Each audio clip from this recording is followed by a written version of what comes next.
Greetings and welcome to On the Table. We're broadcasting on RTM Click and MyTV's Berita RTM channel 123, which is also live streaming on YouTube. I'm your host, Mohana Priya.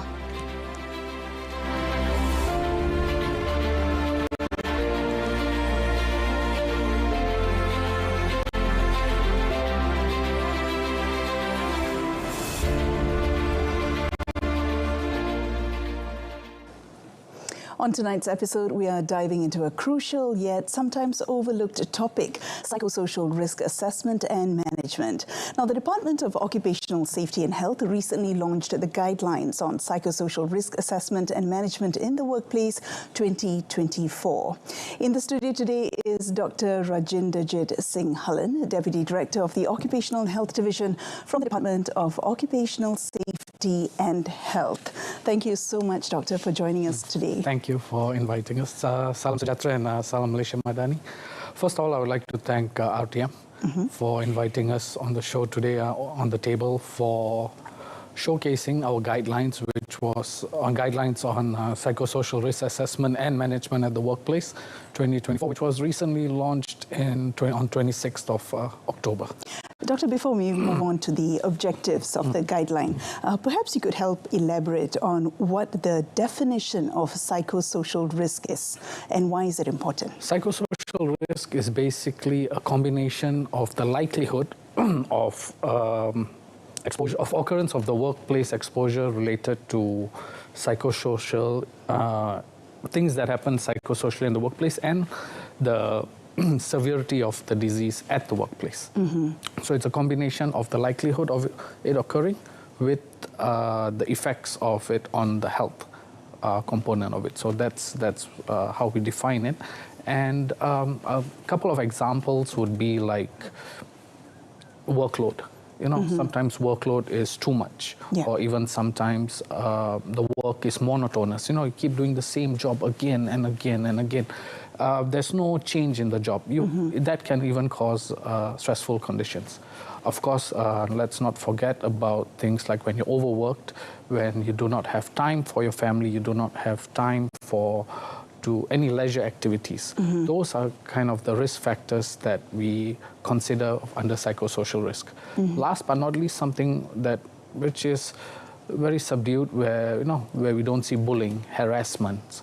Those kind of things also take into part of bullying and harassment in the workplace. In the workplace, all of this that happens at the workplace. So this is the things that which is psychosocial risk is all about.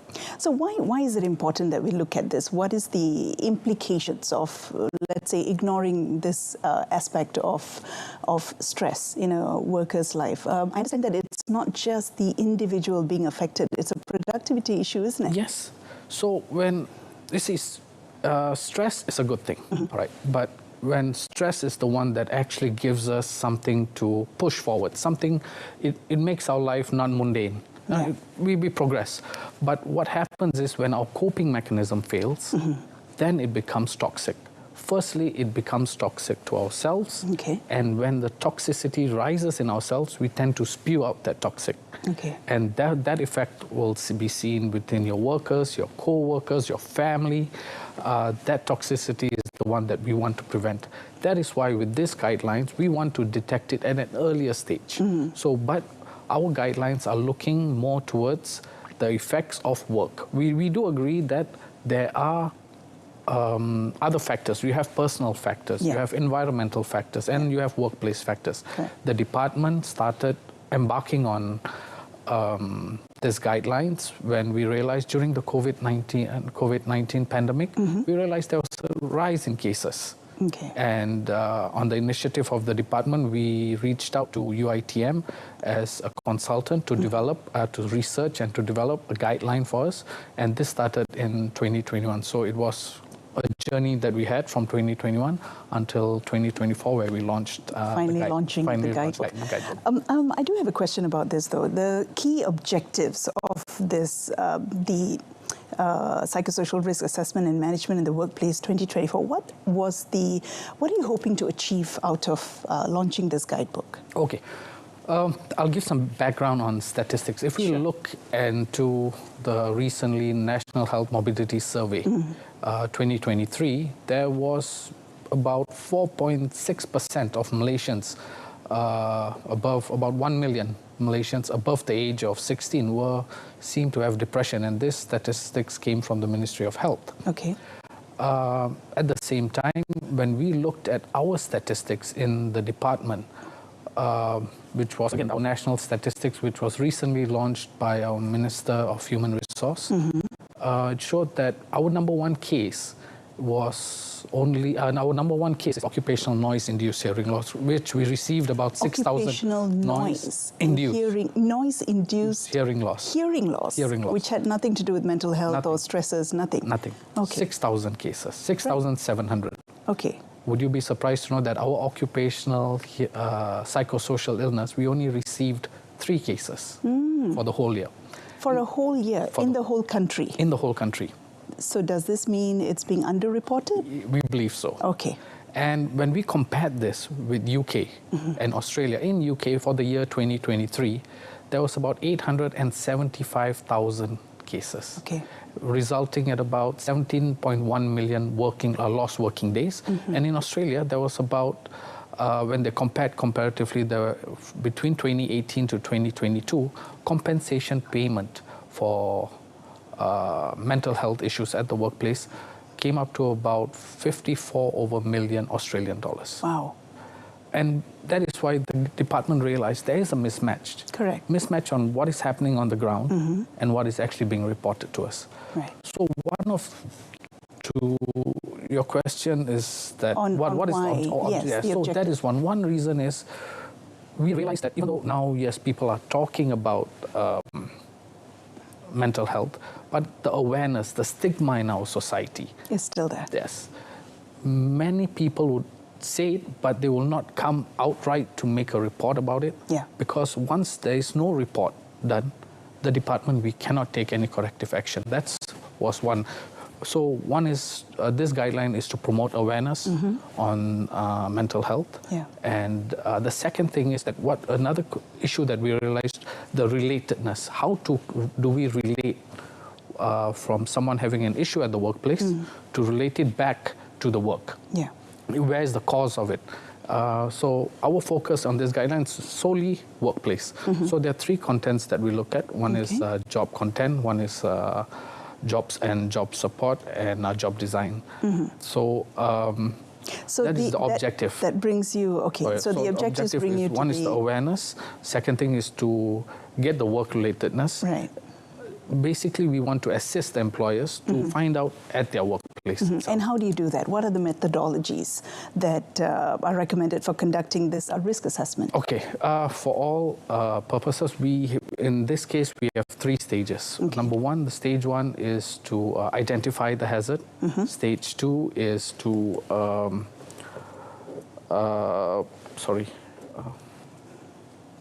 stage 2 is to risk control, control the hazard identification, risk control, and risk management.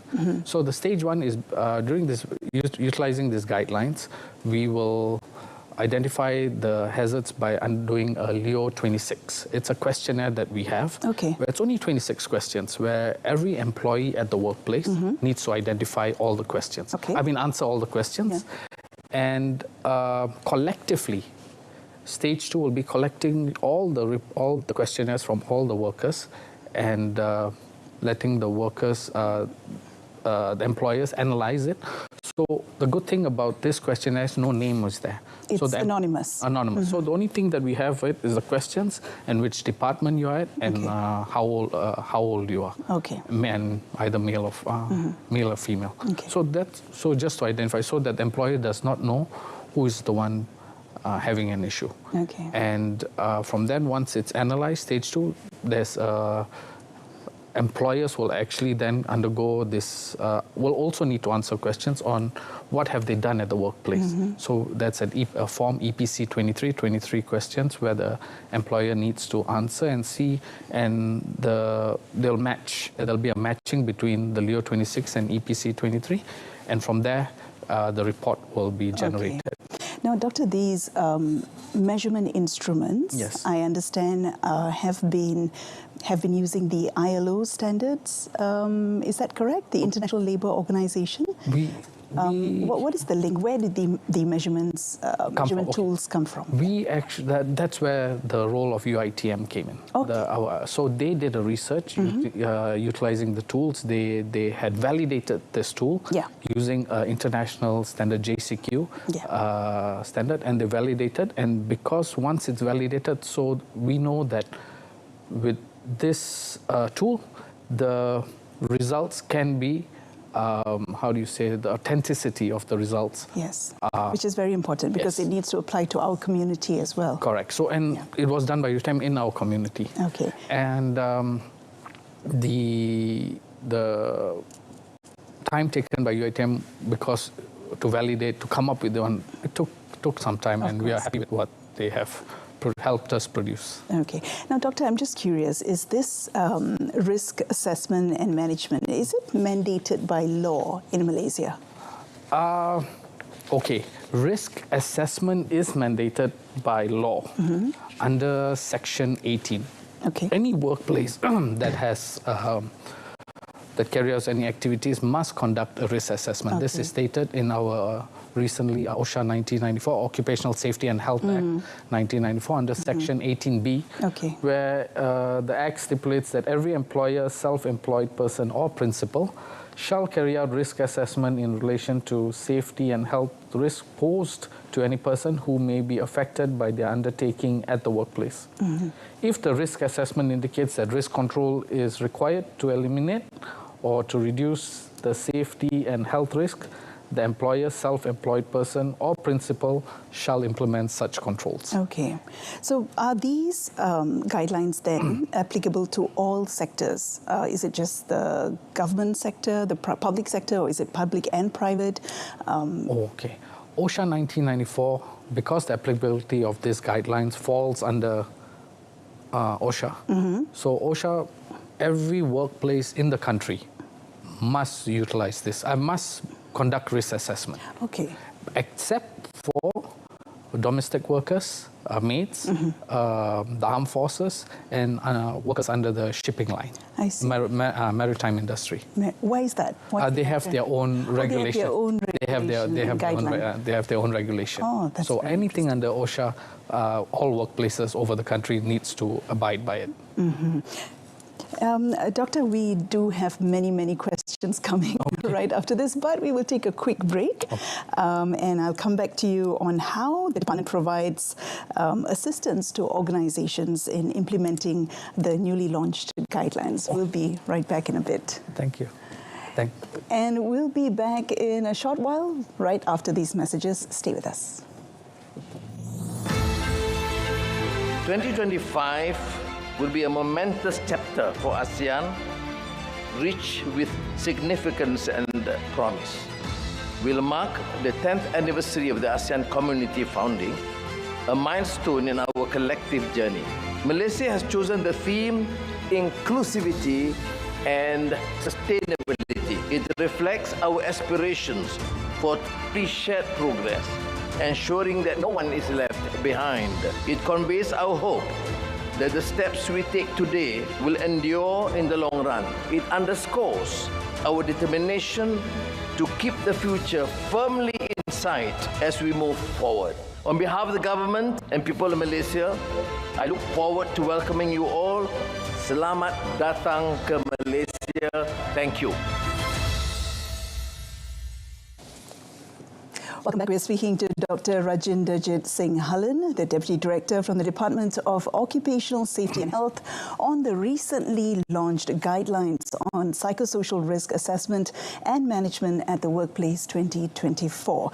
Now, Doctor, I do want to ask you about what kind of training and resources does the department provide to assist organizations in implementing the recently launched guidelines? Okay. Like I said earlier, the guidelines on psychosocial risk assessment was recently launched by Dato' Azman, Dato' Azman bin Muhammad Yusof, the Secretary General of the Ministry of Human Resource, October 26. And during that time, we had event running for 2 days. Okay. And during the event, we had about 2,000 visitors. We had exhibitions on health aspects. We had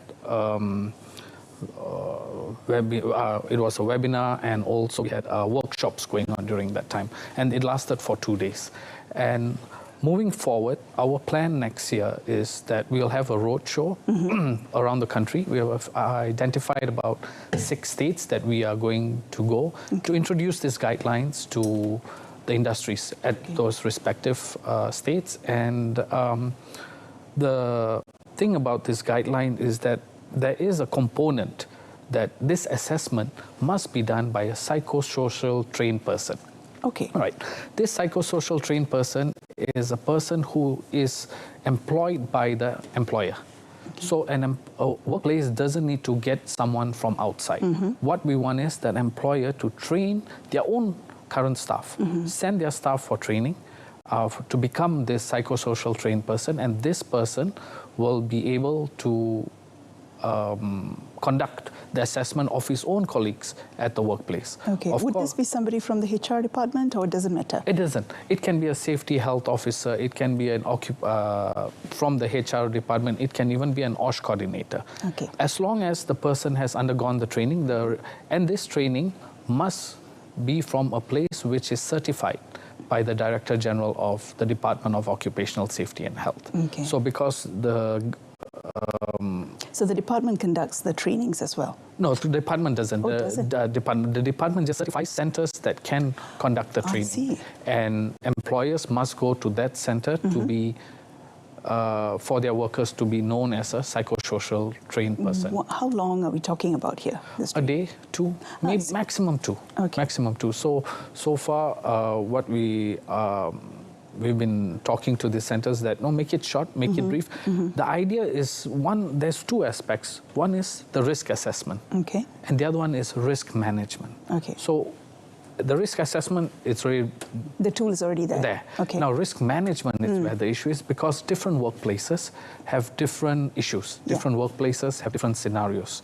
And that is where the PTP comes into a role. He needs to know what's it about at the workplace. Only then he can help to solve the issues. Yes, in the guidelines we have given advices on what to do and how to do it, but it also needs to suit that workplace. Correct. And that's why it's important that it's an internal person, somebody from within the system. Yes, if you get someone from you can get someone from outside, but it's better someone done internally, and for employers, cost has been reduced. It's always a factor, isn't it? That's why the department emphasizes on someone inside the workplace to be trained to do this.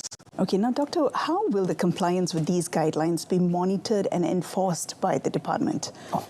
Okay, like I said, Section 18 is mandatory.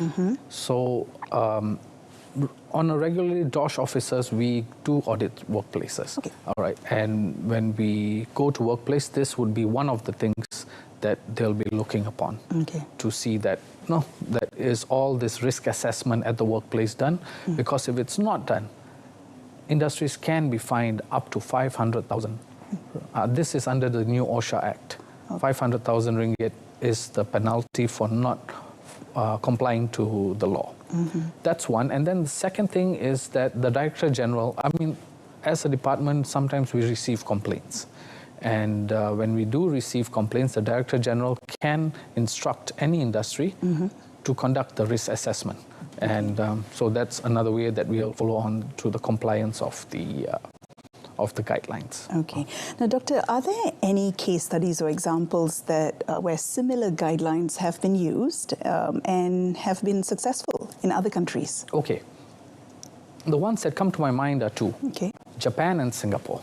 All right. In Japan, it is mandated by law that every worker in the country needs to undergo, during the annual health checkup, they must do a mental assessment, mental health assessment. And that's because in Japan, there have been cases of suicide was increasing during that time. I believe the numbers are above average. Above, yes, very above. And because of that, it's mandated by law.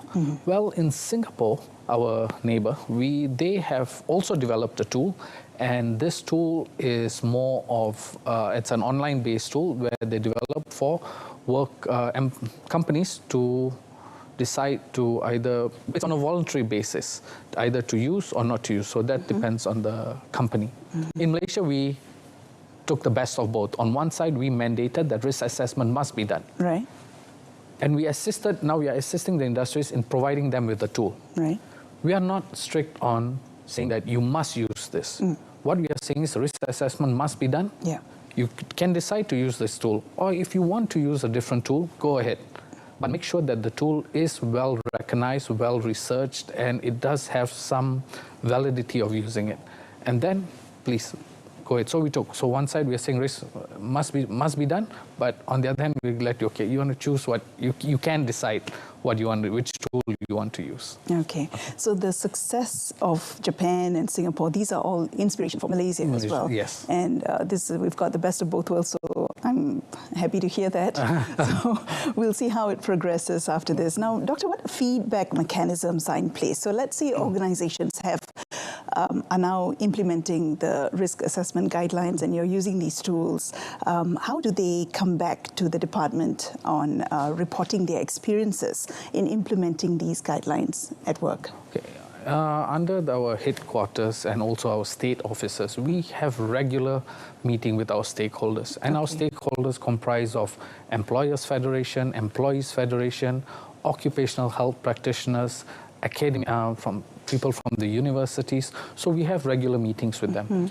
And we expect that if there's any drawback from the guidelines or policies where implementation, where if they find it difficult or if there's good to it, they'll inform us during this meeting, and we'll take this feedback back and work on it if anything that we need to improve. That's on the, I would say, on the upper level. On the personal level, any employee in Malaysia can send us a report.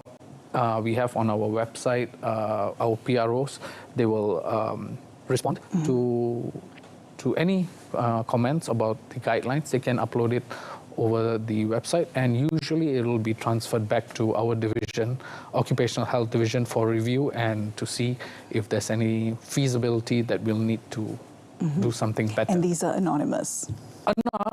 Anonymous.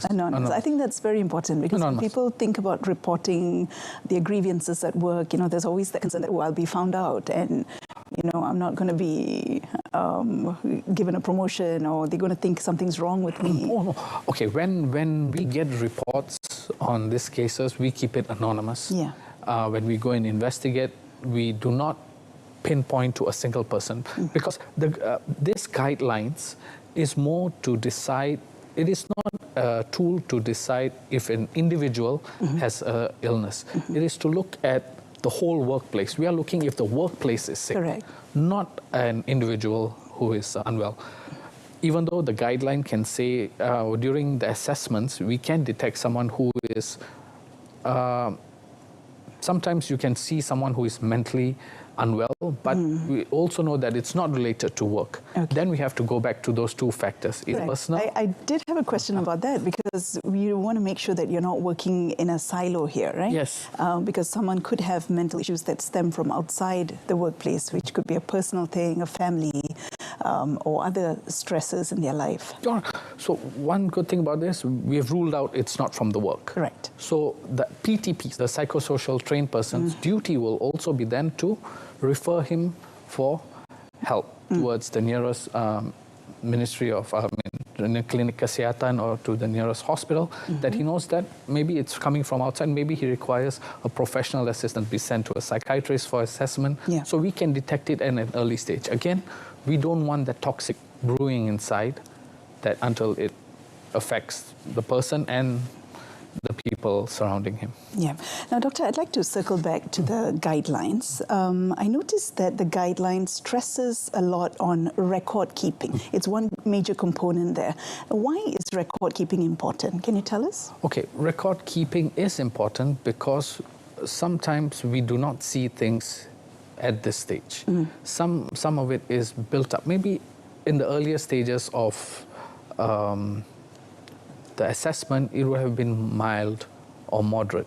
Okay. But following year, we can see if it had become severe. So we can trace back the records and we can see what was the factors. Again, the factors that we are looking at is job control, job content, job support. So we want to see, was there, previously the job content was good. I mean, job content was high, but job support was good. Okay. So there was support. Even though he was doing a lot of work, he had no time, but the support from his colleagues was good. Okay. But the following year, maybe his job support had dropped. So we want to see where the imbalance was so that the companies can advise themselves to which sector that they can improve. But doctor, things change very fast within a year in an organization. So your colleagues might have changed, staff turnover and things like that. So how do you keep track of things like that? And how do you account for those changes when you're doing this risk assessment? Since this is an overall scenario, and it's not individually based, we look at it as that once the environment and the workplace is good, irregardless who works in that workplace, it will turn out to be beneficial for them. And if the workplace environment is nice, really good, you will not have much staff turnover. Okay, so that stability is really important, stability, isn't it? yes. What about leadership? How does leadership come into play? Leadership at the workplace? The leadership, he has to, number one, once an employee complains of a burnout or having issues, work-related issues, psychosocial work-related issues, as a leader, the first step is he has to decide, please, conduct this assessment. Okay. To believe that, to rule out, is the problem stemming from my workplace? Because evidently it will affect the company's productivity. That's right. So that means also that the risk assessment or the tool doesn't have to be used at a certain time in a year. It can be anytime. Anytime. There are two methods. One, we have a proactive method where you do it on a regular basis. Okay. And one is a reactive. So when there's a case, when someone reports, your employee reports to you, take the guideline and assess the whole unit or the whole department, because it's tailor-made to that aspect. It's by unit. You can do it by unit, you can do it by department, or you can do it by the whole organization. Okay. Doctor, thank you so much for your insights today. That was a very fruitful and insightful discussion. Thank you so much for your time. Thank you for inviting us. Thank you. And that's about all the time we've got for On the Table this evening. We've been speaking to Dr. Rajinderjit Singh Hallan, Deputy Director of the Occupational Health Division from the Department of Occupational Safety and Health. A repeat of this episode's broadcast can be viewed again at the same time tomorrow and subsequent days on both RTM Click and MyTV's Berita RTM channel, which is also live streaming on YouTube. Till next Thursday, where we'll discuss another topic of interest. I'm Mohana Priya, signing off. Good night.